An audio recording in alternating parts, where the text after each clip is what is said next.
Welcome to part two of Elite Fantasy Basketball's look at the current 9-cat top 100. We're going player by player and breaking down each player's rest of season outlook. A lot of players should continue to perform at the current level, but there are quite a few players who are either buy low or sell high targets. This pod will look at not only players ranked 51 to 100, but also some notables currently ranked outside of the top 100. We've got more guys to get through in this one. We're going to go through about 80 guys, so we'll be real quick with the steady options. Jeremy Grant and De'Aaron Fox are ranked 51st and 52nd. Both are boring options that should stay in that range, and both have solid playoff schedules. There isn't anything to worry about with either guy. 53 is Mitchell Robinson. He's going to be out until the break probably. If you need big man numbers and he's on a struggling team, try to buy him cheap. At this point in the season, teams struggling to make the playoffs are going to be super desperate. For teams at the top of the standings, this is prime buying season. You can probably get better deals right now than you can at any other point this year. Mitch Rob should go back to being a borderline top 50 guy when he's healthy. Neither of the backups are showing enough right now to eat into his minutes. He's probably going to be in the high 20s, while whoever wins the backup job is around 15 a night. The 54th ranked player is Devin Vassell. He's not a must hold if you're struggling, and I would not be buying low. He will probably not be playing his regular minutes until the second week of March or so, and he will sit during back-to-backs in March. The Spurs also have a 2-game week during the week that starts March 6th. I actually dropped him in one spot a couple weeks ago because my team just got absolutely decimated by injuries. In that league, I started with Steph, Dame, Beal, Jared Allen, Middleton, Vassell, and Wendell Clark. So it's been a pretty wild year. I've never been wiped out like that in fantasy basketball. It's happened to me in fantasy football, but never in basketball until now. Somehow I'm right on the playoff line. I have a good shot at getting in, but injuries really give me zero room for error. So I had to do what I had to do. I think if I didn't drop Vassell, I'd probably be out of it, or at least far enough back where I would need a lot of help to get in. With Vassell unlikely to play 4 games during any of the playoff weeks, he's not really going to make or break your chances. So even if he goes back to his normal numbers, it's not a massive loss. In a 3-game week, he's only going to be more of a top 100 option. So yeah, hold on if you're doing well, but if you're a borderline playoff team, do what you have to do to get in.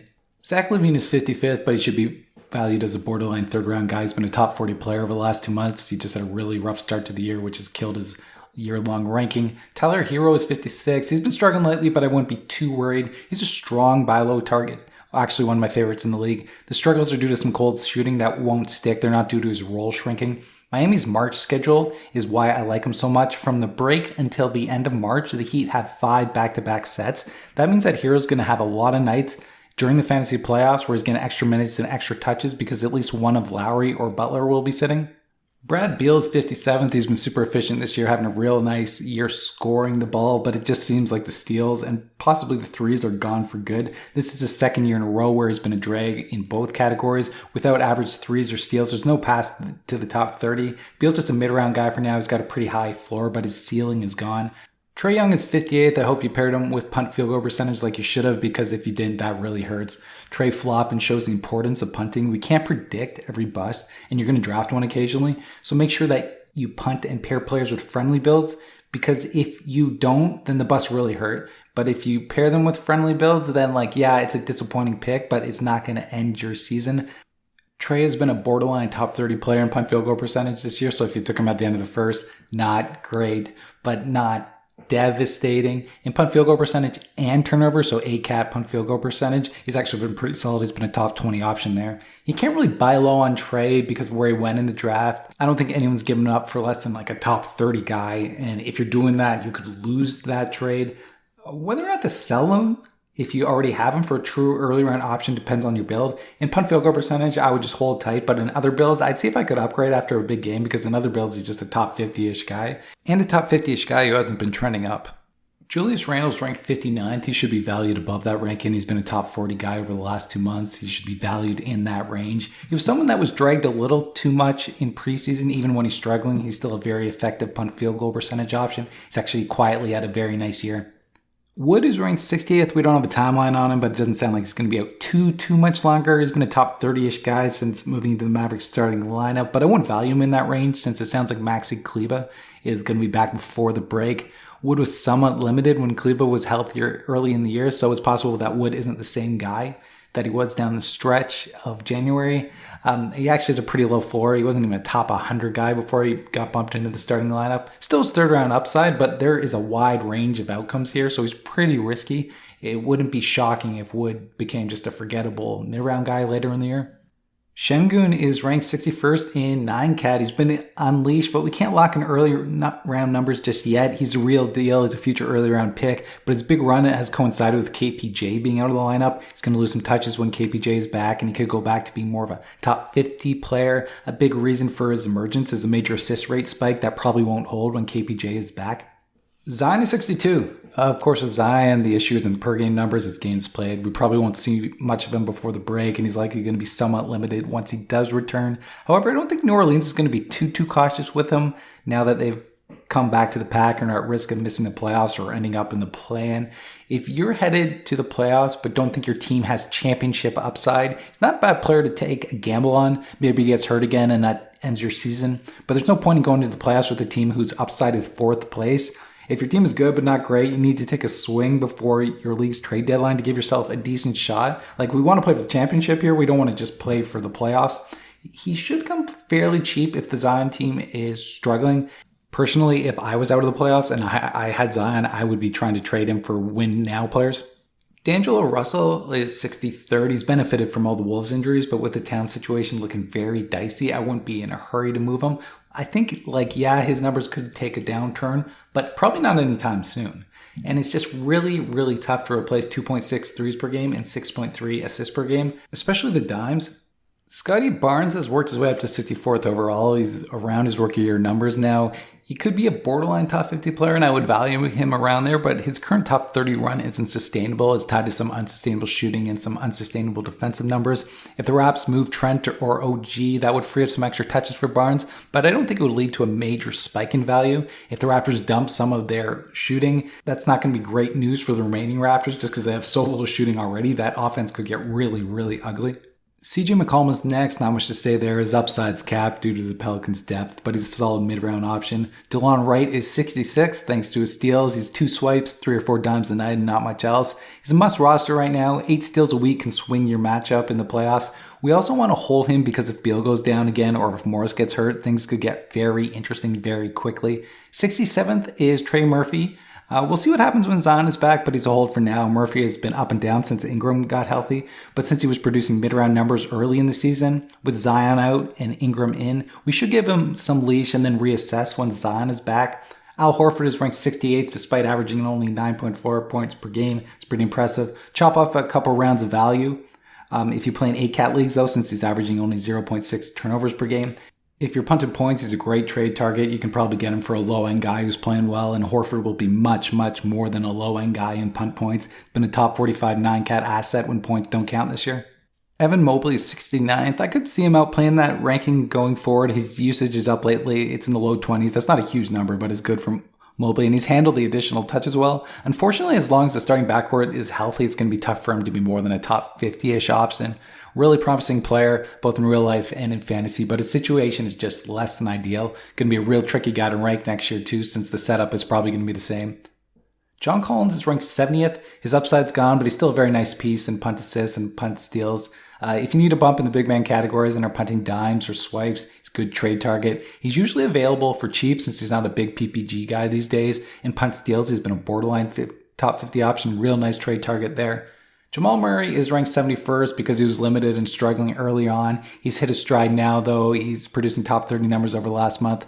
Unfortunately, probably has a 2-game week during your fantasy playoffs. If you start your playoffs on March 6th and have a bye, then you avoid both 2-game weeks, but in any other setting, you're going to have to deal with one.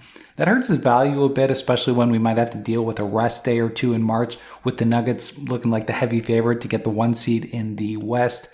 He has the potential to be a top 35 player going forward, but I would value him as more of a mid-round guy due to the schedule and the rest risk.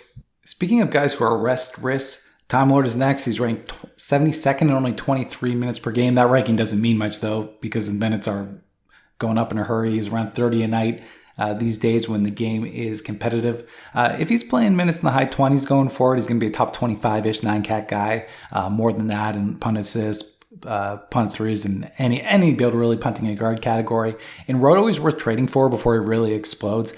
He's only going to get more expensive going forward. In head-to-head, he's a little dicey since he's going to miss plenty of games the rest of the way. The Celtics are looking pretty good in the East. They probably won't have to push him too much down the stretch.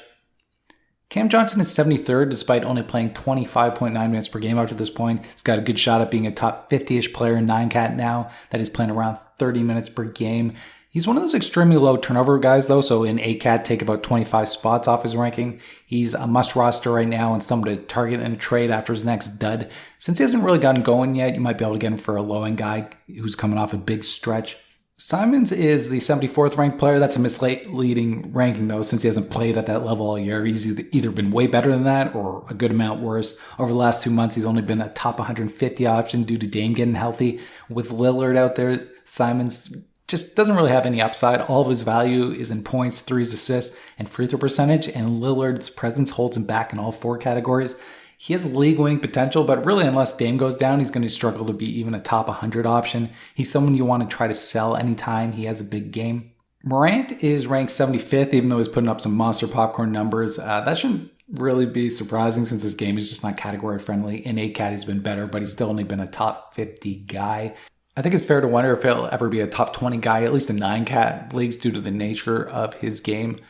I don't have much hope that he gets close to his ADP this year. He's playing at his expected level in real life. It's not like he's struggling. He's just not a great three-point shooter or free throw shooter, and he's never been a big steals guy. Really, anytime he goes off, I would be trying to move him for a true early round guy.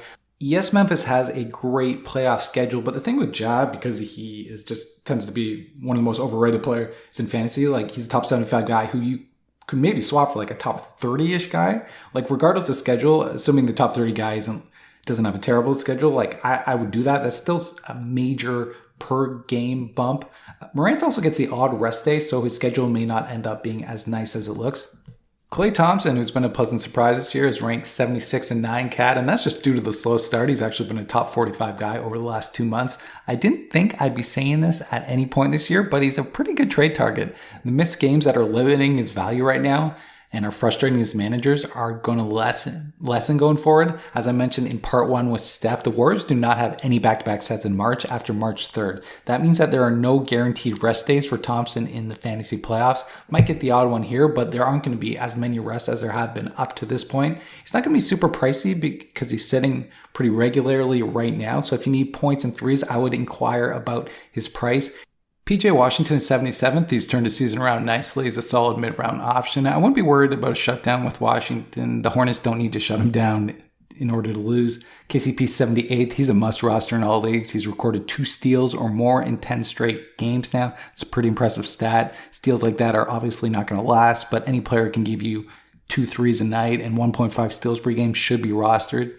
The Nuggets do have a couple of iffy weeks during the fantasy playoffs, but we don't need to worry about playoff schedule as much with our low-end guys who we're likely dropping anyways for streamers when the playoffs come around. Dinwiddie's ranked 79th. He's another pleasant surprise this year. His game has not been category friendly in the past, but it has been this year, and he stepped into the Brunson role and done a really nice job. Dinwiddie's value held up fine after Wood was moved into the starting lineup, so I wouldn't worry about the big man coming back. Also, it's possible that Wood's role is a little smaller when he returns. Aiden is ranked 80th. It's been another disappointing season for the big man. The upside's clearly there, but it doesn't look like it's going to be realized in Phoenix. His dynasty manager should be praying for a trade in the offseason or at the deadline. The popcorn stats are really good, but we need his block rate to wake up or he's just going to stall in the middle rounds. This is his second year in a row where he's averaged only 0.7 blocks per game. He's actually been trending down in the category as the year has gone on, so I wouldn't expect a notable jump in value going forward.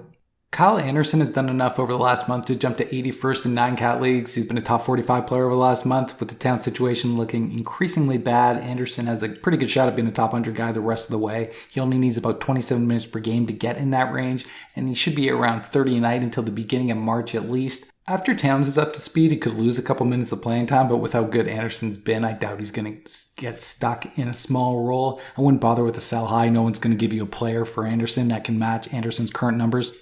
Wagner's ranked 82nd. He's solid, but his upside is limited by Paulo being further along than expected. He's a high floor, medium ceiling player. We don't have to talk about him too much. Kevin Huerter's breakout year has led to a top 85 ranking. His production has been steady all year, and so has his role. Keegan Murray trending up hasn't really impacted his value too much. Want to keep an eye on that, but Huerter should be pretty safe the rest of the way. Should be a top 100 guy the rest of the season.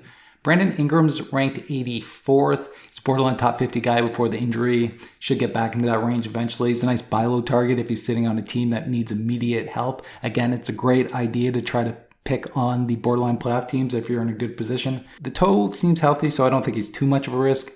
MPJ is next up. Denver is having a big year, but MPJ is not. He hasn't been terrible, but the Nuggets continue to limit him and has prevented him from living up to his ADP. If he was playing 32 minutes a game, he'd be a top 50-ish player, but he's only playing 28, and he's only going to be a 7th or 8th round guy. With the Nuggets having an iffy playoff schedule, he's not someone I'm too interested in. Bobby Portis is 86. If the Bucks stay pat at the deadline, should be a top 100 guy the rest of the way, but if the Crowder rumors end up leading to a trade, Portis could be in a little bit of trouble. You're not getting anything for him due to the injury, so if you do have Portis, just hold and hope that the Bucks don't do much at the deadline. Nurkic is ranked 87th. At this point, Nurk is who he is. That one top 40 finish that he has proven to be a fluke. Nurk's body just can't handle big minutes, and he can only do so much in a 27-minute per game role. His calf is also flared up. That's something we should be worried about. He's probably going to have to spend some time on the sidelines. Pick up Eubanks if you haven't already. I'm not buying low on Nurk. Just too much risk at the moment, and there's not enough upside to justify the risk. Draymond is next. He has been who we expected him to be. He's a great asset in punt points, but in other builds, he's fairly forgettable. Since his line is so unique, it's hard to give a blanket recommendation on him, but most of the time in punt points, it makes sense to target him in a trade. Dre has been a borderline top 50 player in the 9-cat version of punt points and a top 40 asset in the 8-cat version of punt points. He's not going to cost that much. He's also worth considering if you're winning points consistently and can afford to take the big hits, since the Warriors have a really nice late season schedule. Kelly Oubre is sitting in the 89th spot. He's a mustache in all leagues. May not be a top 100 guy as soon as he returns, but he will have mid-round upside in March, with Gordon Hayward being a huge shutdown risk. All it will take is one minor injury to Hayward, and we're not going to see him anymore. Also, giving Oubre all the shots he can handle is a great way to tank. Pirtle is ranked 90th in punt free throw percentage, where you should have put him. He's been a top 55 player, so right around his ADP. He's been an okay pick. Early in the year, we were hoping that he sticks with the Spurs because playing in San Antonio meant a big role, but now we should probably be hoping for a trade. He's been pretty limited lately. Some of that is due to blowouts, but since he's on the Spurs, every other game's going to be a blowout. He's been in the 25-minute per game range recently. That's not great. If Pirtle is a Spur after February 10th, I'd be looking to sell him. A big role is not guaranteed on a different team, but at least we don't have to worry about a shutdown, and he probably should play at least 25 minutes on any team with the potential for more. Okongwu is ranked 91st thanks to his big run without Capella. He's fine to roster for now, but he's likely going to settle in as more of an elite streamer in 12-team leagues. As a reserve this year, he's only playing 20 minutes a game, and he's averaging only 8 and 6 with less than a block a night. That's more of a 14-team type of guy. Trey Jones is ranked 92nd. He's a low upside option, but due to the dimes and steals, he's a must in 10-team leagues. His role's safe since the Spurs don't have any great options behind him at point guard, with Primo getting cut. Terry Rozier is 93rd despite crushing it lately. He's been a top 25 guy over the last month, which goes to show how bad he was early on. Still being ranked just inside of the top 100 after a run like that is pretty hard to pull off. I wouldn't call him a sell high because no one is giving you a top 40 guy for Rozier, given how bad he looked early. He's not going to continue to post second round lines because his recent steal rate isn't sustainable, but he could be at least a top 50 guy going forward. The big offensive numbers are not due to hot shooting. In fact, he's kind of been struggling from the field lately, at least over the last couple of weeks. His role is just way bigger these days. Assuming you can't get something safer for Rozier, I'd probably just hold and hope for the best. It's not like Rozier doesn't have a history of posting early round numbers. Kyle Lowry is ranked 94th. The fact that he's 94th after being a borderline top 50 player until the beginning of January is pretty wild. Drop-offs of this magnitude are extremely rare. You have to assume that his knee is still an issue given how bad he's looked and how much the Heat are limiting him. If you're a borderline playoff team, he's not untouchable. It would be a brutal drop given how good he was until January, but do what you have to do to get into the playoffs. If Lowry is great in March, that's not going to mean much to your squad. If you're in the consolation bracket, if you're in a great spot in the standings, I would definitely hold. It's possible that the knee injury has cooked his season, but it's also possible that he turns back into a mid-round guy overnight. There's likely not a higher upside option on your wire right now, so if you can, hold and see what happens. Bojan Bogdanovic is 95th. As long as he's not traded, and it doesn't sound like he will be, he'll stay in that range. A trade would likely turn him into just a back-end option like it was in Utah, since he wouldn't be featured like he is in Detroit. Marcus Smart's ranked 96th. It sounds like he's going to be out through the All-Star break at least.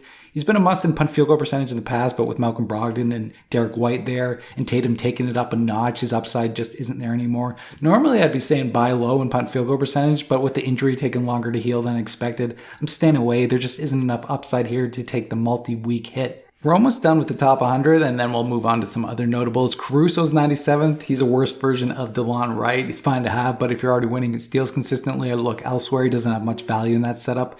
If he starts to see around 28 minutes per game instead of the 24 or 25 that he usually does, he'll turn into a must-have in 10-team leagues.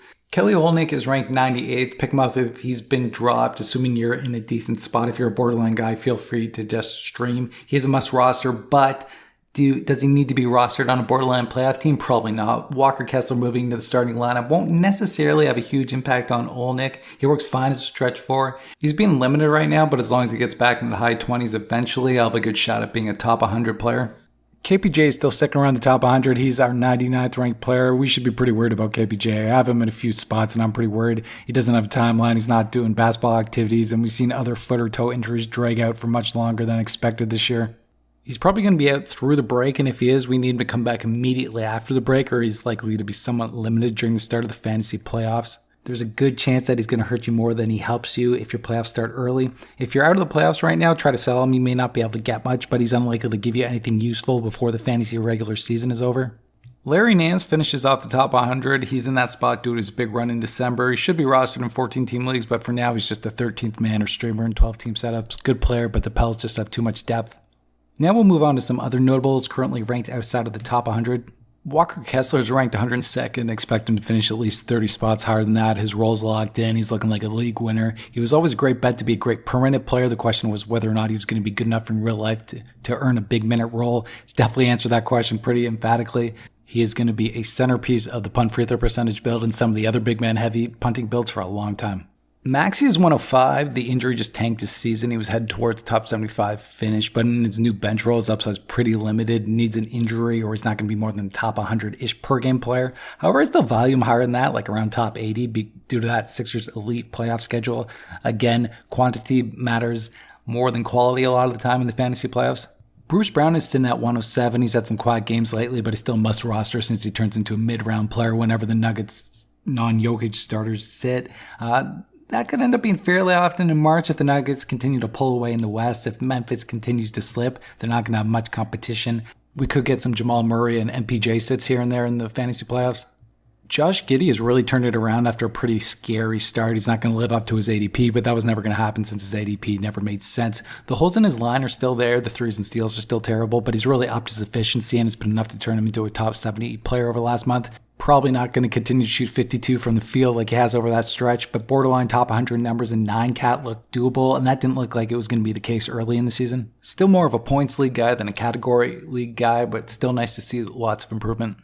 Aaron Gordon's next. He's great, but only in punt free throw percentage. The hit from the line that accompanies him is just massive these days. It's not quite Giannis, but it's like above Luka's. He can be a mid-round guy in punt free throw percentage, but right now, due to the high attempts and shooting 60% from the line, he's only producing borderline top 150 numbers. He's definitely someone that you want to sell in Roto where you can't work around that free throw percentage hit. Herb Jones has turned it up lately, but since he steals and not much else, he's not a must. I'd rather have DeLon Wright or Alex Caruso than Herb right now since they gave you dimes too. Wendell Carter Jr. is ranked just outside of the top 110. His plantar fasciitis may have flared up, and that makes him someone to sell, preferably soon. His value will go to zero if he starts to miss games with it. The only cure for plantar fasciitis is rest, and usually it takes a lot of it. The last time he sat out with the issue, he missed a month. I'd be willing to take most borderline top 100 options for him at this point. Mason Plumlee is also ranked just outside the top 110. Deadline day is massive for him. If he's moved, he's almost certainly going to a backup role where it'll be useless. If he stays, then it'll be a shutdown risk, but he should be great for at least another month or so. Can't do much except cross your fingers. If you have Plum Dog, you're not going to be able to get anything for him in a deal. Keegan Murray is another rookie who's trending up in a hurry. His line looks a lot different than what we expected, but since he's having an all-time rookie season from deep, he needs to be rostered. He has a real shot at being a mid-round player in friendly builds like punt assists going forward. He's been a top 80 player over the last 2 months in 9-cat leagues. He's averaged 3 threes per game on 48% shooting over that stretch. Threes at that level that are accompanied by a field goal percentage in that range are usually not something that can be found outside of the early rounds. He's also turned it up on the boards. He was a great rebounder in college, but his rebounding didn't translate until recently. He's sitting at 6.1 rebounds per game over the last 30 days, and he's been even better than that over the last 2 weeks. The defensive numbers are still lower than expected, but he's doing enough elsewhere to be really useful. He should not be viewed as a borderline player, as a must-roster player. Ben Simmons is currently ranked 116th. I've given up on Simmons for the year. His minutes are unlikely to spike. He's probably going to be somewhat limited all year long, just minutes in the high 20s. With the Nets in a good spot, even without Durant, they don't really have a reason to push him. Simmons also seems content with being a non-factor in the scoring category, so I don't expect much improvement there, even though his scoring numbers are well below what we saw in Philly. Another ex-Sixers next is Markelle Fultz. The lack of threes will limit his overall value, but he's must-own in 10-team leagues due to how scarce dimes are. You just can't find that level of dimes and steals on the wire. Yeah, he's got holes elsewhere, but we got to think about category scarcity sometimes over ranking. Bogdan Bogdanovic is one spot behind Fultz. He's also must-roster 2 in all leagues despite the so-so ranking. He's moved back to the bench, and that should be good for his value. His usage rate is 10 points higher when he comes off the bench, and his minutes don't really change when he comes off the bench. It just means less minutes beside Trey and Murray, which is good for his value. He's a nice buy low target if you need a points and 3 boost. Once he starts shooting a little better, he should go back to being a borderline top 80 guy. I almost missed him because I'm not used to seeing a player of this caliber in this range, but Giannis is sitting at 123 in 9-cat. That ranking doesn't matter in head-to-head since we just look at the ranking with punt free throw percentage. But in Roto, we have a real problem on our hands and possibly an opportunity next year. He's been a terrible pick in Roto if you didn't plan on punting free throw percentage. If you did, though, he worked out just fine. Next year, he's probably going to go surprisingly late in Roto, and that opens up an opportunity. Punting is not easy in Roto, and punt free throw percentage can be especially hard to pull off there since a lot of the time you end up unintentionally punting a second or even third category, but it is doable. Like if you're getting Giannis in the second, like you start Luka Giannis or something, that's probably going to be possible in Roto next year, especially in ACAT. That could really work out nicely for you. That's definitely going to be something that we're going to discuss in next year's draft guide. In terms of the rest of season outlook, we just got to hope that there aren't too many rest days. I'm not sure there will be with the Bucks kind of in a tough spot. I don't think they're going to want to be the 4th seed or anything like that and have to go on the road in Philly, Brooklyn, and then, of course, in Boston. Jared Vanderbilt had a nice start to the year, but he's a drop now with Kessler taking over. He's fine to drop. Really, for anyone, I would just stream his spot at this point. There's a decent chance he's not in Utah on February 10th, too. If he's not in Utah, he's probably not going to be useful either. I think most teams view him as a bench guy. Kyle Kuzma's doing his usual nice popcorn numbers, ugly percentages, turnovers, and ugly defensive numbers thing. Led to a top 130 ranking in 9-cat leagues. He's a free agent this year, but it sounds like he's going to stick around in Washington for the rest of the season. It's a very build and team-specific asset due to all the holes in his line. If you're not punting one of his weak categories, though, he's not going to be that useful. In that scenario, it may make sense to shop him. Kuzma usually has more trade value than he should since managers love to overrate points and since he's an ex-Laker with a big name. Valanciunas is ranked just after Kuzma. Real tough year for JV. Not necessarily his fault, but just because the Pels are so deep. That's really the reason for his dip. If he was getting 28, he'd be really good, but that's not in the cards this year. His ranking's not great, but he's not a drop because there's just so few quality big men this year, but I wouldn't expect him to trend up. I think the Pelicans are just going to play a ton of guys the rest of the year, just like they have up to this point. Jalen Williams' recent steal rate is a fluke, but the upward trend in the offensive categories is not. He could be a very efficient 15 points per game guy down the stretch with upside for more if someone in the starting line backcourt goes down. It's not going to be a mid-round guy like he has been lately due to the regression in swipes. Wasn't a great steals guy early in the year and wasn't a great steals guy in college, so I don't buy it. But he definitely has a shot at cracking the top 100 if he continues to improve on the offensive end.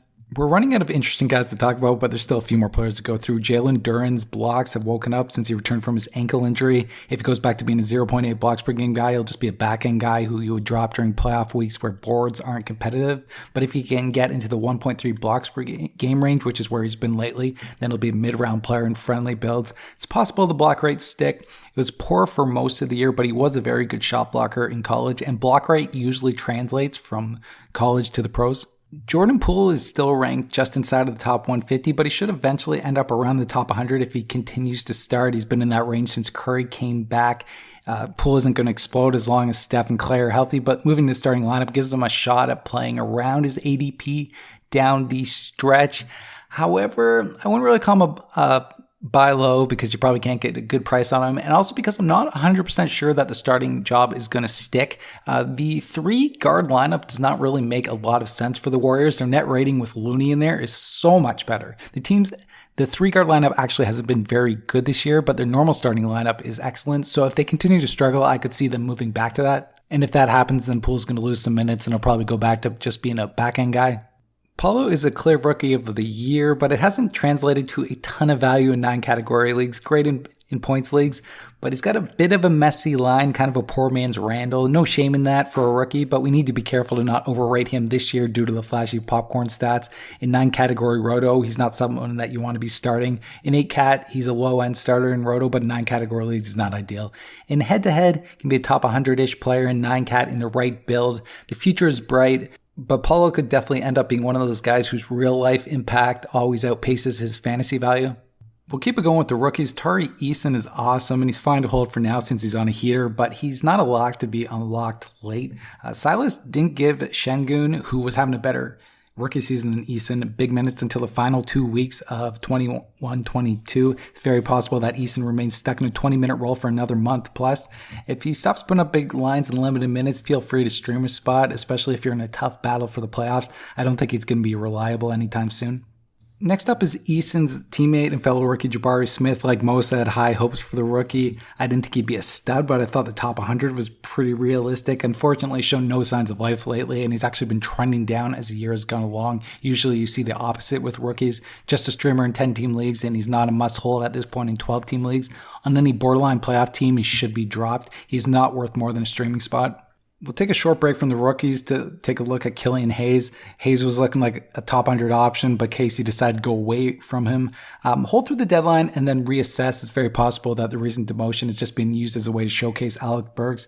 Although Casey has said that it's tied to getting Ivy more point guard minutes, and Ivy has actually looked a little better at point guard, so it could definitely stick. Hard to say how high the Pistons are on Hayes. He's looked much better this year, but if they still view him as just a backup point guard type of player, they might just hand over the keys to Ivy and let him develop. Mark Williams is just a deadline stash. He's an elite per minute player, top 20 per minute player, could be a mid-round player in a 28-minute per game role, even if he gets stuck in a nasty timeshare with Nick Richards. If Plumlee sticks around, though, after the deadline, then he'll go back to just being a streamer. Plumlee could get shut down, but I doubt that happens anytime soon if he stays in Charlotte.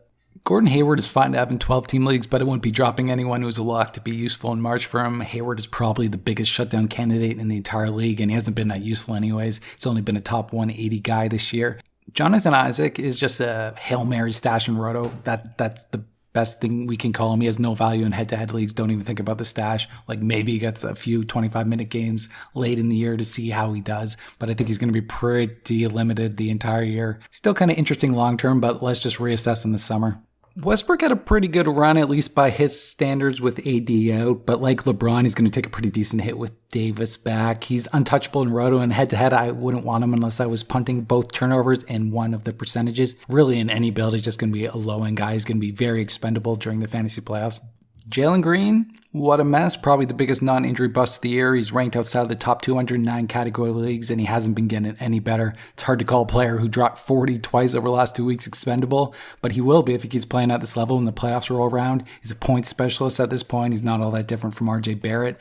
If he goes off again, try to trade him for any solid 12-team player. There really haven't been any signs that he's about to trend up. The recent 40-point games have been offset by some of the biggest studs that you will ever see. Ben Mathurin's having a nice rookie year, but not in fantasy. I know he's on a heater right now, but I wouldn't call him a must roster in 12-team leagues. He hasn't even been a 14-team guy really since the end of November. The hot streak is also tied to Halliburton being out, so I would expect Mathurin to cool off pretty soon. The three ball is still looking pretty weak, and his steal rate's terrible, so I wouldn't expect a second half breakout. He just doesn't have the type of game that allows for it. Another rookie whose game is not made for category leagues is Jaden Ivey. The rookie's ranked outside the top 259 category leagues. Got a nice role, but he shouldn't be rostered in Roto. In head-to-head, he's fine as the 13th man because he gets some dimes, and dimes are hard to find. But I wouldn't value him over a streaming spot if I was a borderline playoff team. There's not much upside here this year. He's a drag in both percentages, just like he was in college. And his steal rate has been just as bad in the pros as it was in college. Solid in points leagues, should be rostered in 12-team leagues there. But he's probably not going to be a no-brainer 12-team guy in category leagues for another year or two. We've been chirping a lot of guys, so let's end the pod on a positive note. Let's talk Chris Middleton. He's a great buy low in Roto, and head-to-head, I don't mind buying low either, although I wouldn't be willing to give up as much since missed games are a risk. Middleton has looked really good since returning. That wasn't the case earlier in the year when he was trying to come back. He looked pretty rough. He didn't look healthy, but he does look healthy now. He's played limited minutes, but he's definitely passing the eye test, and the permanent numbers have been good. I don't think he's going to play enough minutes to be his usual top 40 self. But I could see the top 60 happening. A lot of Middleton teams are going to be in a bad spot right now, so this is also an opportunity that good teams can try to take advantage of. You might be able to send over a player with less upside, but who has more value right now to the Middleton team. If you're a borderline Middleton team, you probably want to consider that trade. Like, you got to get into the playoffs and then figure out what you're going to do in March later. If you're trying to buy Middleton, maybe start with the top 100 guy and see if you get a bite. And with that, we're done. I think we touched on about 132 players. That is a lot more than I was planning originally, so I hope you enjoyed. It was fun doing a recap of where most of the fantasy relevant players are sitting right now. If you like what you heard, subscribe to the pod. I'll be putting out more as the year goes on. There's also lots of great and unique content on the site. If you don't already subscribe to the site, please consider subscribing. Some of the best stuff is on the site. We got daily box score analysis and projections for category and points leagues that are updated constantly. Also, if you don't already, follow me on Twitter at AdamGStock so we can talk some hoops. Thanks for listening, guys. Looking forward to the next one.